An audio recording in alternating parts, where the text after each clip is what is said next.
오늘은 송금 이어서 공부하겠습니다. 이 잉여금 처분에 의한 상여라고 나와 있죠. 이 잉여금이 뭘까요? 잉여금. 잉여금은 이익 잉여금을 말합니다. 자본 잉여금이 아니에요. 이익 잉여금은 뭐죠? 당기 순이익. 당기 순이익. 회사가 영업 활동을 통해서 돈을 벌어들였다. 이것이 수익에서 비용 차감하면 이익, 이게 당기 순이익입니다. 회사가 영업 활동을 굉장히 잘해가지고 이 당기 순이익이 많이 발생했다는 겁니다. 그러면 우리는 회계 원리 보면 나오잖아요. 이익 미처분 이익잉여금, 미처분 이익잉여금. 이 회사가 당기 순이익을 이익잉여금으로 옮겨가지고 이거를 이제 주주총회에서 어떻게 쓰는지 나오죠. 이제 주주총회에서 현금 배당도 하고 주식 배당도 하고 뭐 이런 식으로 한다는 겁니다. 근데 이 이익잉여금을 주주들한테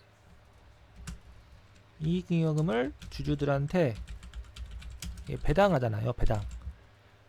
근데 이 임원 있죠. 대표이사나 이런 임원들한테 이걸 주는 거예요. 주주총회 결의에 의해서. 아시겠죠? 잉여금 처분에 의한 상여가 뭔지 아시겠죠? 이제 주주총회에서 이 이익잉여금의 일정 부분을 대표이사한테 상여금으로 지급하는 겁니다. 대표이사나 아니면 임원들한테. 여기 보시면 회사가 잉여금 처분을 손비로 계상했다. 손비로 계상했다는 것은 손실 또는 비용, 그러니까 비용 처리했다는 겁니다. 비용 처리했다. 근데 이거를 세법상 송금으로 인정하지 않는다. 그러니까 송금 불산입으로 세무 조정을 한다는 것입니다. 아시겠죠? 그러니까 우리는 이제 회사에서 잉여금 처분을 했는데 그게 대표이사한테 상여금을 줬다. 그러면은 근데 또 뭐예요? 회사가 비용 처리했다는 겁니다. 회사가 비용 처리한 경우는 송금 불산입으로 세무 조정한다라는 겁니다. 여기 보시면 법인이 임원이나 사용인에게 이익 처분에 의해서 지급하는 상여금은 회사가 비용 처리한 경우 송금 불산입한다는 겁니다. 그리고 한 명회사, 합자회사, 노무, 출자, 사원에게 지급하는 보수는 이익 처분에 의한 상여로 본다. 단순하게 생각하세요. 어렵게 생각할 필요 없습니다. 그 다음에 보시면 복리후생비입니다. 복리후생비도 송금에 산입한다. 그러니까 회사가 비용 처리한 경우 세무조정 할 필요 없다는 겁니다. 송금으로 인정해주기 때문에 세무조정 할 필요 없다. 그게 뭐라고요? 복리후생비. 복리후생비는 다음과 같다. 국민연금, 사용자 부담금, 국민건강보험료, 사용자 부담금. 그러니까 쉽게 말해서 근로자가 그 건강보험료 내잖아요. 건강보험료는 국민들이면 다 내는 겁니다. 국민들이 근로를 제공한다. 그러면 건강보험료를 납부하는데 그 절반을 사용자가 대신 납부해준다는 겁니다. 그러니까 예를 들어서 이 건강보험료는 회사와 근로자가 반반씩 부담한다는 겁니다. 그러니까 근로자가 건강보험료를 다 내는 게 아니라 회사에서 절반을 대신 납부해준다는 겁니다. 이 회사가 다니는 사람이 보수월에게 일정액을 건강보험료로 납부를 한다. 그런 경우 회사와 근로자가 2분의 1씩 부담한다. 예를 들어서 근로자의 건강보험료가 올 5만원인 경우 근로자가 25,000원 부담하고 나머지 25,000원은 회사가 부담한다는 겁니다. 건강보험료를 그러니까 복리후생 성격이 있죠. 복리후생. 복리후생은 직접적으로 그 급여를 주는 게 아니라 직원들 복지 향상시키는 그런 비용입니다. 이 보시면 여기 있죠. 직장 어린이집 운영비. 회사에서 직장 어린이집을 운영하는 거예요. 그래가지고 이런 거를 회사가 비용 처리한 경우 송금으로 인정해준다. 그리고 이제 직장 체육비, 이거는 뭐 체육대라고 생각하시면 되겠습니다. 그다음 직장 문화비, 문화활동 비용이죠. 뭐 책 같은 거. 직장 회식비, 회식 뭐 식장 가서 먹는 거 생각하시면 되겠습니다. 그다음에 우리사주 조합 운영비. 이 직원들이 우리사주 조합이란 걸 만든 경우에요.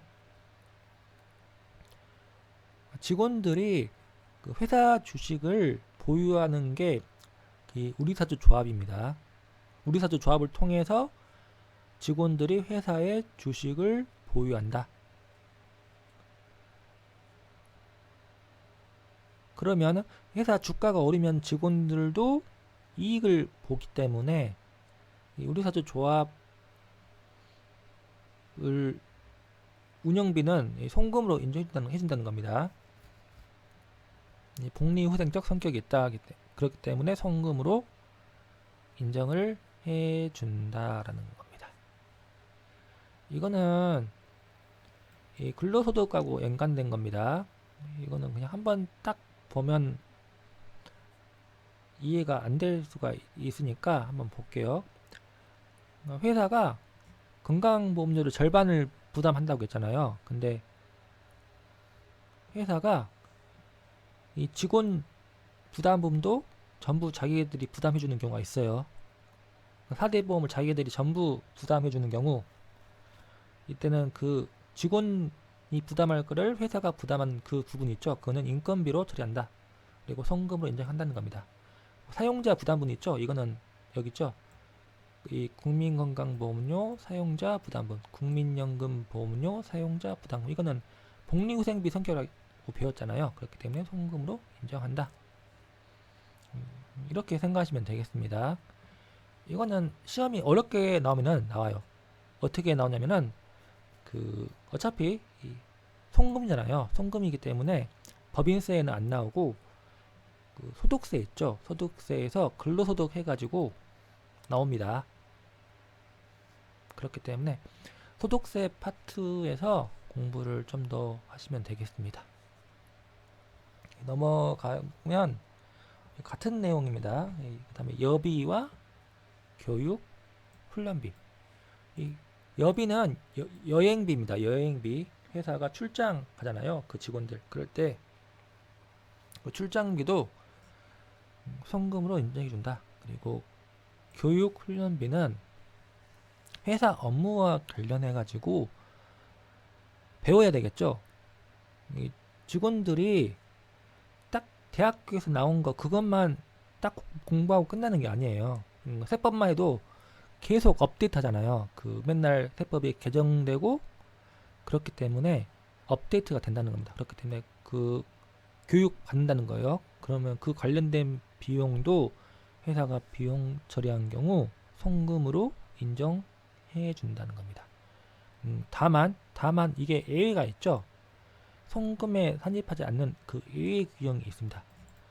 법인이 임원 또는 직원이 아닌 지배주주에게 지급한 여비나 교육 훈련비는 송금으로 산입하지 않는다. 그러니까 지배주주면서 임원이나 직원인 경우, 이런 경우는 여비나 교육 훈련비를 송금으로 인정해 주겠지만, 이 보시면 임원도 아니고 직원도 아닌 지배주주인 경우에, 그런 경우는 당연히 이걸 송금으로 인정해 주면 안 되겠죠. 이런 걸 지급하면은 배당으로 처리한다는 겁니다. 넘어가겠습니다. 이 공동경비는 그냥 제 생각에는 그냥 안 하는 게 나은 것 같아요. 이게 시험 2차는 나온 적이 없어요. 이게 없을 거예요, 아마. 1차도 말 문제로 한 번씩 나오긴 하는데 거의 안 나온다는 겁니다. 그러니까 이거 출자에 의해서 특정 사업을 공동으로 영위하는 경우 출자 비율로 공동 경비를 배분한다. 그러니까 법인이 다른 법인하고 같이 어떤 일을 한 거예요. 그래가지고 그러면 비용이 발생하잖아요. 그때 그때 발생한 둘이 같이 돈 써가지고 발생한 그 비용에 대해서 얼마만큼 송금을 인정할 것인가 거기에 대한 겁니다. 출자에 의한 경우 출자 비율 이거 맞겠죠? 출자 비율. 그 다음에 약정된 분담 비율 계약서에 뭐 몇 대 몇으로 부담한다 그러면 그런 비율로 한다는 겁니다. 그 다음에 보시면 뭐 이렇게 복잡해요. 근데 이런 거를 다 외울 수는 없어요. 이런 거 외우다가는 시험 떨어집니다. 이런 거 외울 시간 없어요. 그러니까 한번 쓱 보고 넘어가시기 바랍니다.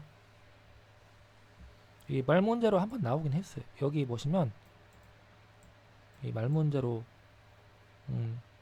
한 2번 나왔나요? 네, 그런 것 같습니다. 그 다음에 좀 넘어가시면 자산의 평가차손입니다. 세법은 뭐라겠죠? 권리 의무 확정주의. 세법은 권리 의무 확정주의. 그러니까 이 물건을 팔았을 때 손익을 인식한다. 그러니까 이 평가 이익은 인식하면 안 된다는 겁니다. 미실현 이익이다. 그런데 회사가 그 자산을 평가를 하는 경우입니다. 주식 같은 경우였죠. 주식 갖고 있으면은 실시간으로 그게 주가가 얼마인지 볼 수가 있잖아요. 그러면 주식을 팔았을 때 그때 손익을 인식해야지. 안 팔았는데 손익을 회사가 평가 차익으로 인식하면은 그거를 입금으로 인정하면 안 되겠죠. 물건을 그 주식을 딱 팔아버려야지 그때 확실하게 얼마 이익 받는지 얼마 손실 받는지 그걸 알 수가 있습니다. 예를 들어서 그 집 있죠. 집이 막 폭등을 해요. 막 5억에다가 7억에다가 아니 비트코인을 할게요. 비트코인이 막 1000만원 했다가 막 2000만원 했다가 3000만원 그렇게 올라갔잖아요. 근데 안 팔고 기다렸어요. 그러니까 나중에 되니까 500만원까지 떨어지고 그러잖아요.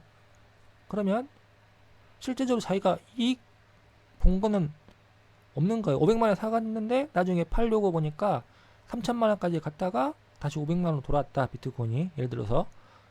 그러면 미실현 이익이 뭐 2500만원까지 되겠죠. 근데 어차피 500만원에 팔았으면 이익 본 거 없다.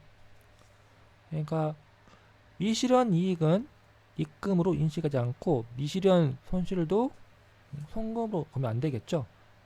그러니까 자산의 평가 손실, 평가 이익도 입금 불산입.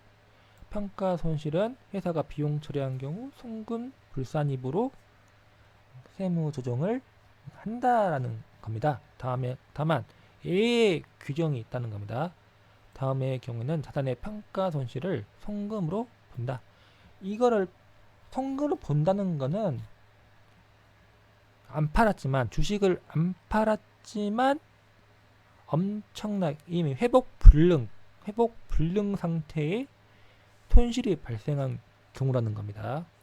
회사가 회복 불능 상태의 손실이 발생했기 때문에 안 팔았지만 송금으로 인정해준다. 그럼 이제 자산의 평가 차손을 송금으로 보는 사유라는 겁니다. 그러니까 안 판 거예요. 회사가 팔지 않았고 보유하고 있지만 이미 회복 불능 상태의 손실이 발생했기 때문에 송금으로 회사가 비용 처리한 경우 송금으로 인정해주는 그 사유라는 겁니다. 여기 보시면 자산의 평가 손실을 장부에 계상한 경우에 한해서 송금으로 본다. 결산 조정 사항입니다. 그러니까 회사가 장부에 계상을 한 경우, 평가 손실을 장부에 계상한 경우에만 송금으로 인정을 해준다라는 겁니다. 여기 보시면 재고 자산인다. 재고 자산은 뭐가 있을까요? 계란 생각하면 되겠습니다. 계란이 유통기한 지나면은 파손 부패되잖아요. 그래서 이거는 폐기해야 되겠죠. 정상 가격으로 판매할 수 없다. 농작물 같은 경우 오래 놔두면 유통기한 지나가지고 팔 수가 없어요. 편의점 삼각김밥도 너무 오래되면은 팔 수가 없잖아요.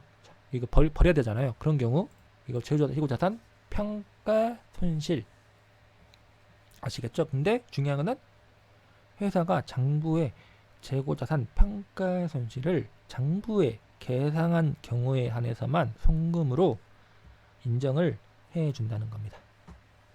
그 다음 보시면 유형 자산으로서 천재지변, 화재, 수용 등으로 파손, 멸실된 유효 자산 평가 손실. 천재지변은 이거는 불가항력이잖아요. 지진 난다. 그 다음에 뭐 태풍 태풍이 불어가지고 뭐 그런 경우 있죠. 화재도 그러니까 자기가 이거는 어떻게 불가항력이에요. 그러니까 보험을 들어야겠죠. 이런 경우는. 그래가지고 파손 멸실된 유형자산 평가 손실 이런 경우예요. 회사가 장부에 손실을 그러니까 비용 처리한 경우 손비죠. 손실 또는 비용으로 처리한 경우 송금으로 인정을 해준다. 결산 조정 사항이라는 겁니다. 그러니까 이건 중요하겠죠. 회사가 장부에 평가 손실을 계상하지 않았다. 그런 경우 송금으로 인정 못 받는다는 거예요. 평가 손실로 계상한 경우에만 송금으로 인정받는다라는 겁니다. 그 다음에 주식이죠. 주식 발행법인이 부도 발생한 경우, 그 다음에 회생계획 인가 결정을 받은 경우, 이 부도가 났다는 거는 어음 있죠. 어음 결제를 어음에 대해서 돈을 은행에다 지급을 넣어야 되는데 돈을 못 넣어가지고 부도 난 경우예요. 그러니까 회사가 부도 났다는 거는 엄청나게 망했다는 거 생각하시면 되겠습니다. 부도 나면은 거의 망했으니까 부도가 나는 거예요. 그 다음에 회생 계획인가 결정을 받은 경우, 이거는 법원서 하는 거예요. 법원서 이 회사가 망한 회사인데 다시 회생시킨다는 거예요. 회생은 다시 살린다는 거죠. 그러니까 한번 망한 회사인데 법원서 이 회사는 그래도 좀 살려보고 싶다. 그래가지고 회생계획 인가 결정을 해주는 경우에, 그런 경우 이 주주가 법인이 가지고 있는 주식 있죠. 그 주식을 시가로 감액할 수 있다는 겁니다. 그 다음에 부실증후 기업이 된 경우, 이건 같은 거예요. 회생계획 인가 결정 받은 경우 이거랑 거의 비슷한 거라 생각하시면 되겠습니다. 그 다음에 파산한 경우죠. 파산한 경우, 그것도 뭐 그냥 망했다라는 겁니다. 그리고 이 주식 발행 법인이 기역부터 디귿 가진 경우입니다. 이거 기역, 이은, 디귿. 그리고 주식 발행 법인이 파산한 경우 그 주식을 감액할 수 있다. 그러니까 쉽게 말하면 주권 상장 법인이 발행한 주식으로서 부도가 발생한 경우, 이거 기역, 니은, 디귿이에요. 그 다음에 릴도 포함되는 겁니다. 주권 상장 법인이 부도, 회생계획인가 이런 거, 릴까지 기역, 니은, 디귿, 릴, 또는 중소기업 창업투자회사가 보유한 주식 중 창업자가 발행한 것으로서, 이것도 기역, 니은, 디귿, 릴이에요. 부도 발생 이런 거 해가지고 파산까지. 그 다음에 주권 상장 법인이 아닌 법인 중 특수관계가, 그러니까 주권 상장 법인은 주식을 코스피 이런 거 상장시킨 경우에요. 주식시장에다 상장시키면은 그 가격이 나오잖아요. 근데 비상장법인, 이건 축구 상장법이 아닌 법이라, 이거는 비상장법입니다. 비상장법인 중 특수관계에 있지 않는 법인이 발행한 주식으로서 부도 발생한, 이런 거 아시겠죠? 기억, 니은, 디귿, 리을. 그럼 우리는 그럼 이렇게 생각하면 되겠죠? 이 비상장법인 중 특수관계에 있는 법인이 발행한 주식, 이거는 부도가 발생해도 송금으로 인정받을 수 없다는 겁니다. 어차피 특수관계에 있다는 거는 짜고 치는 고스톱일 수도 있기 때문에 일부러 부도 낼 수도 있어요. 그렇기 때문에 그런 경우는 허용해 주지 않는다는 겁니다. 그리고 또 하나 중요한 게, 이 유가증권의 경우 평가 손실을 인식할 때 시가가 1,000원 이하인 경우 1,000원으로 한다라는 겁니다.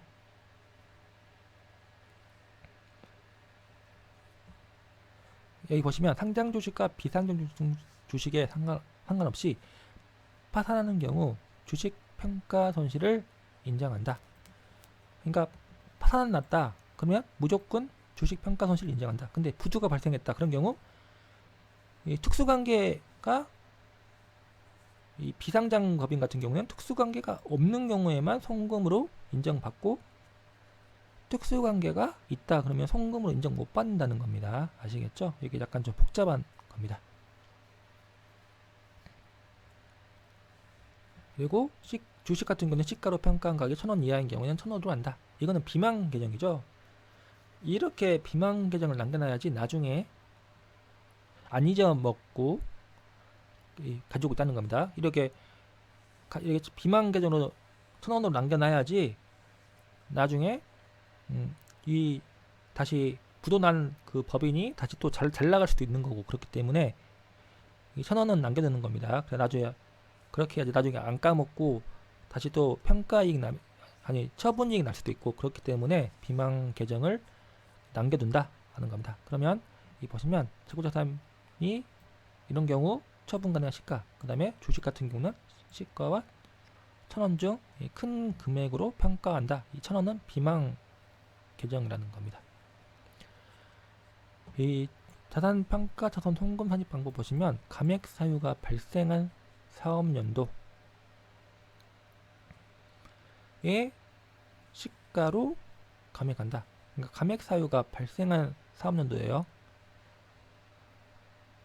그리고 회사가 손비, 손실 또는 비용으로 처리한 경우, 다시 한번 말하지만 그 사유가 발생한 사업연도에 손실 또는 비용으로 계상한 경우 송금을 인정받는다. 근데 여기 보시면 규정이 하나 더 생겼죠. 유형 자산으로서 천재지변, 화재 등의 사유로 파손되거나 멸실된 것에 해당하는 경우에는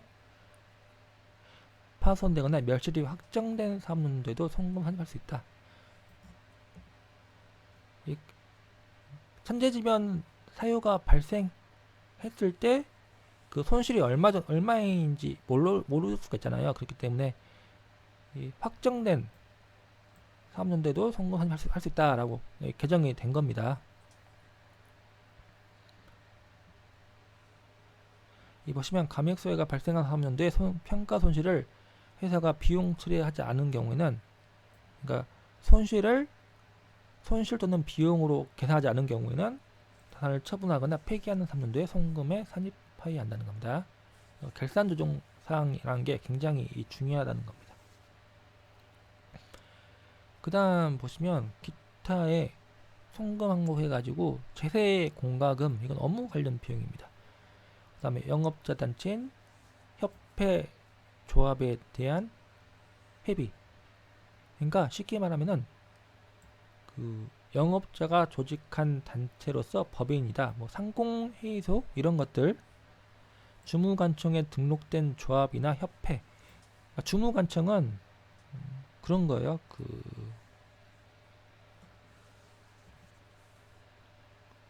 그러니까 좀 큰데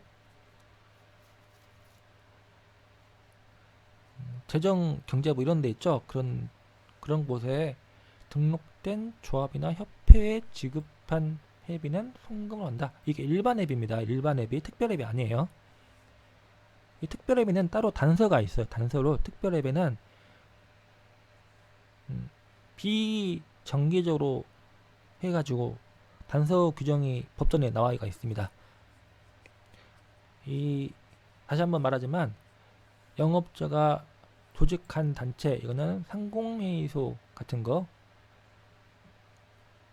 그리고 거기에 지급한 일반 회비는 송금으로 인정한다. 그러니까 회사가 비용 처리한 경우 송금으로 인정한다. 이거는 안 불러도 되는 거예요. 이것도 그냥 한번 보세요. 그 다음 보시면 기증한 잉여식품 장부가액, 그러니까 제조업, 도매업, 소매업을 영위하는 내국법인이 잉여식품을 기증했다는 겁니다. 무상으로 기증하는 경우, 그러면 그 잉여식품 장부가액은 송금으로 본다. 그러니까 이 기부금으로 보지 않고 회사가 비용 처리한 경우 송금으로 인정해준다는 겁니다. 기부금은 법정 기부금 뭐 이런 게 있거든요. 그런 거는 세법상 그 송금 한도가 있어요. 근데 이 제조업자가 그냥 기증을 했다. 무상으로 기증한 경우에는 이 법률이 있죠. 식품 기부 활성화에 관한 법률에 따른 제공자 또는 제공자가 지정한 자에게 무상으로 기증한, 이 법률에 따라 기증한 경우에는 기부금으로 보지 않고 전액 송금을 인정한다. 근데 중요한 거는 시가가 아니에요. 장부가액입니다. 시가 적고 장부가액 적어 놓으면은 장부가액만큼만 송금으로 인정받는다는 겁니다.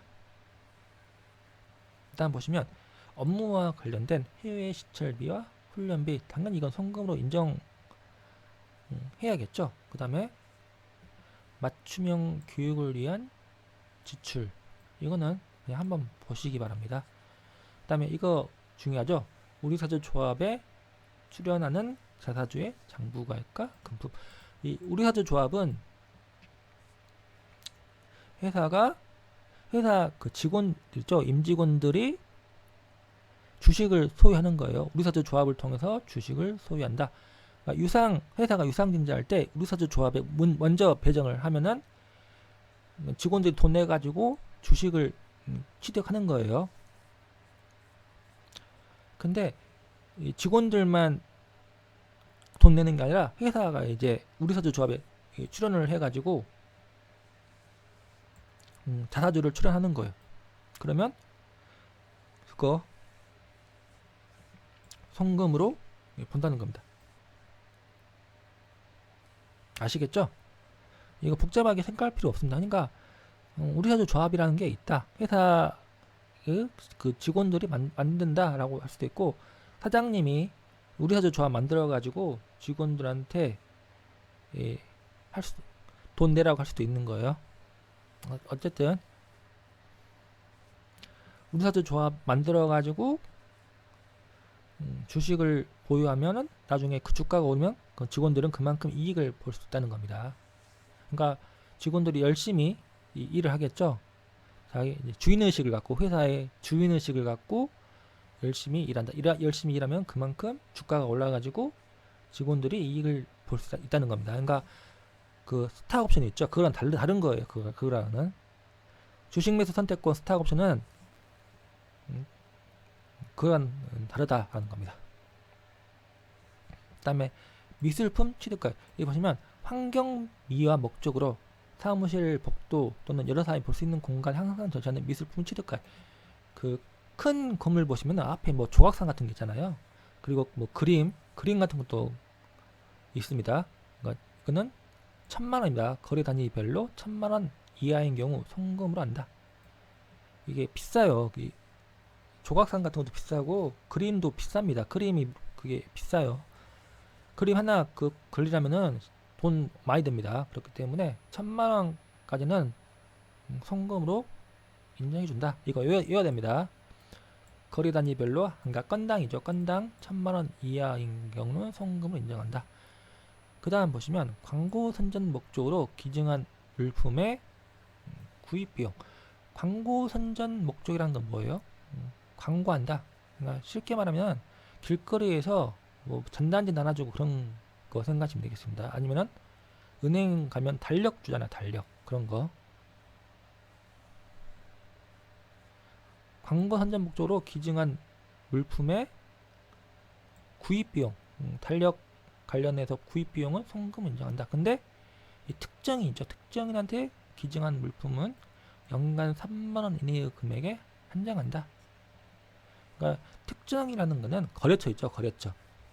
법인이 자기 거래처한테 좀 비싼 시계 같은 거를 줄 수가 있잖아요. 근데 싼 거 있잖아요. 싼 거. 시계도 싼 거는 10,000원짜리 이하 있어요. 시계 싼 거는 5,000원짜리도 있고 그럽니다. 그러니까 싼 거 개당 10,000원 이하의 물품은 전액 송금 인정해주고, 그렇지 않은 경우에는 특정한테 기증한 물품이 연간 3만원까지는 송금 인정하고 3만원 넘어버리면 접대비로 본다는 겁니다. 그러니까 불특정 다수인한테는 무조건 송금 인정, 특정인 같은 경우는 연간 3만원 이내만 송금 인정. 근데 개당 1만원 이하인 경우는 무조건 송금 인정이라는 겁니다. 특정인은 개당 1만원 이하로 준 경우는 무조건 송금.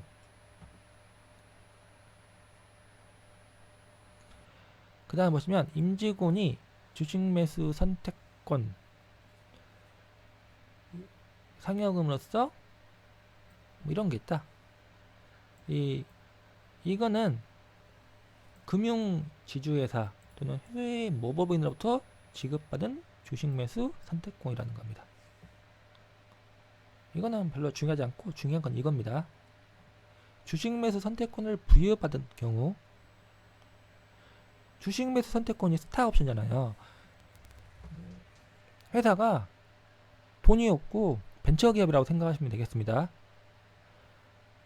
그러면은 우수한 인재들이 안 가겠죠. 우수한 인재들은 대기업을 가지 중소기업이나 이런 벤처기업 안 갑니다. 언제 망할지 모르잖아요. 그렇기 때문에 이런 사람들을 끌어오려면은 주식을 주는 거예요.